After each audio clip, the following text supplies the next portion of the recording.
tarde a todas e todos. Eu queria cumprimentar o nosso presidente, os deputados presentes, as senhoras deputadas, aqueles que nos acompanham no sistema remoto.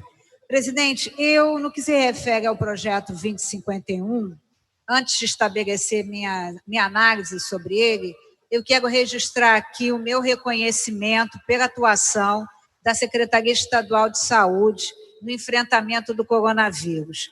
E quero aproveitar para agradecer a participação sempre atuante dos meus companheiros da Comissão de Saúde. Quando, mesmo sabendo que o presente projeto, a mensagem do Executivo tinha como finalidade regularizar um decreto anterior, que, considerando a necessidade de fazer cumprir a lei de responsabilidade fiscal, acho que não temos dúvida da necessidade da decretação da calamidade na questão da saúde pública, mas senti nesta mensagem, queria pedir uma atenção especial do líder do governo, deputado Márcio Pacheco, senti nesta mensagem uma ausência de ferramentas de controle e transparência. Por isso, apresentei e não retirei para que essas emendas pudessem gerar a possibilidade da retirada de pauta e de uma análise pelo colegiado, não só da CCJ, mas das outras comissões, apresentei 5 emendas e todas elas se referem à necessidade de ter minimamente ferramentas de controle e de transparência. A primeira emenda é uma emenda modificativa que está voltada para a redação, porque o que nós estamos fazendo aqui, na verdade, é ratificar o estado de calamidade pública em razão da pandemia do novo coronavírus, conforme a classificação da Organização Mundial de Saúde. No mesmo sentido, o prazo do estado de calamidade ratificado na presente lei vai perdurar enquanto for mantida a gravidade da pandemia no estado do Rio de Janeiro.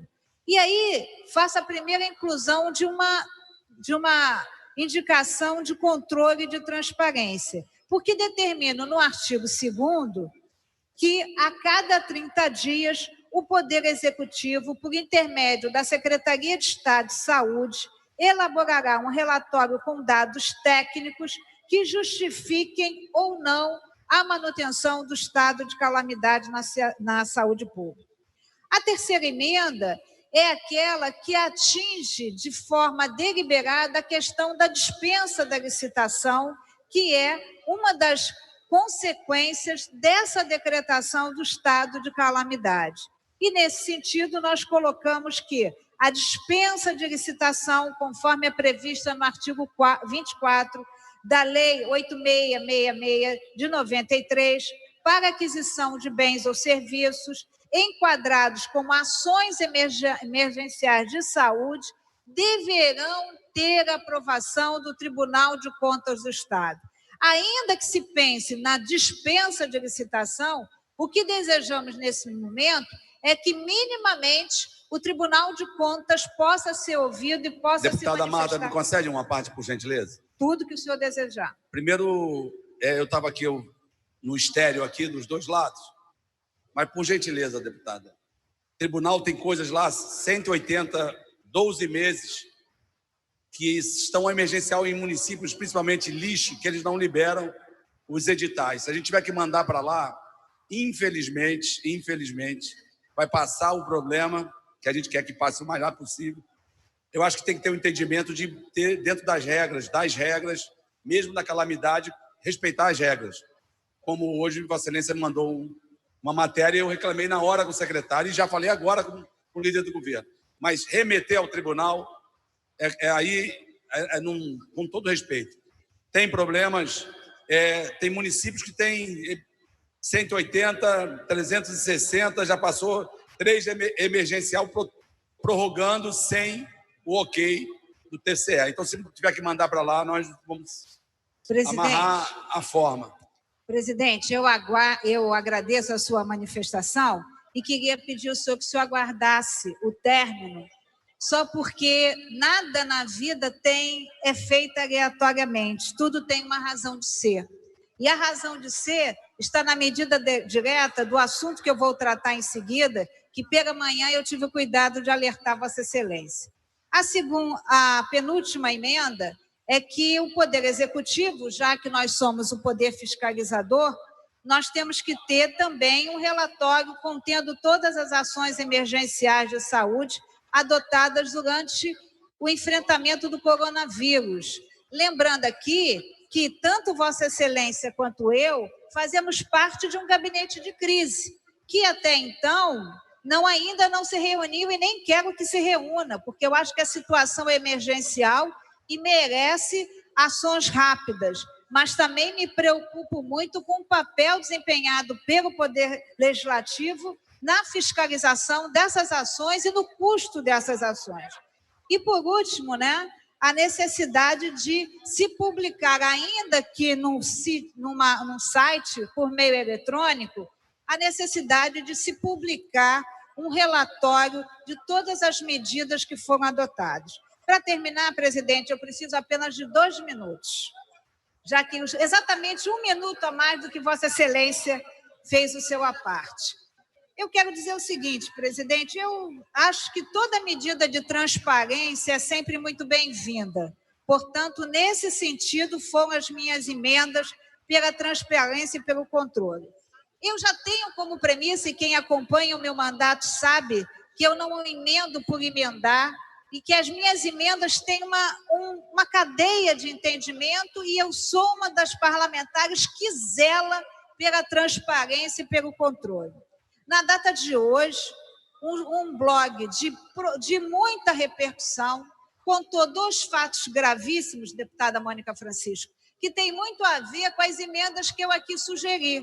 E eu vou me permitir a não citar o nome do subsecretário de Saúde mencionado nesta notícia, em respeito ao árduo trabalho que está sendo feito pela Secretaria de Estado de Saúde. Mas um subsecretário que já responde a um processo judicial e que passou por uma prefeitura e que nessa prefeitura teve decretada a indisponibilidade dos seus bens, um subsecretário que exerce a função de advogado e que, como advogado, entrou com uma ação para requerer um dano moral de uma idosa que teve um carro adquirido de uma concessionária, um carro com defeito, e essa ação leva mais de 10 anos para ter a sua solução. E, ao final, ele recebe aquilo que foi disponibilizado pelo Poder Judiciário como valores do dano moral. E ele recebe e não repassa para a idosa. Essa pessoa está ocupando um cargo de relevância. Essa mesma pessoa que ocupa agora a caneta que vai fazer o controle do gasto e do custeio, esta mesma pessoa acabou de tirar o Hospital de Anchieta, segundo a reportagem, para uma organização social. E essa mesma pessoa, no edital de licitação, dá um prazo para apresentação de documentação no prazo de 48 horas, e esse prazo é feita a reunião que coletou a documentação 24 horas depois e é publicado. E quando a gente vai no Diário Oficial para conferir, a gente vê um ato da Secretaria de Saúde com prazo de 48 horas para apresentação de documentação e, no dia seguinte, o ato de aceitar a documentação, escolher a organização social no prazo de 24 horas, sem respeitar o próprio prazo que foi determinado pela Secretaria Estadual de Saúde. Então, senhor presidente, o que eu quero dizer é que no momento da dificuldade nós temos que tomar decisões sábias. E o que nos compete aqui é estabelecer mecanismos de controle e de fiscalização, porque esse é o nosso papel. Concordo com Vossa Excelência quando diz da lentidão do Tribunal de Contas. Então, está na hora também desta casa fazer também o seu papel de cobrar no devido tempo aos resultados do Tribunal de Contas. Muito obrigada. Próximo orador.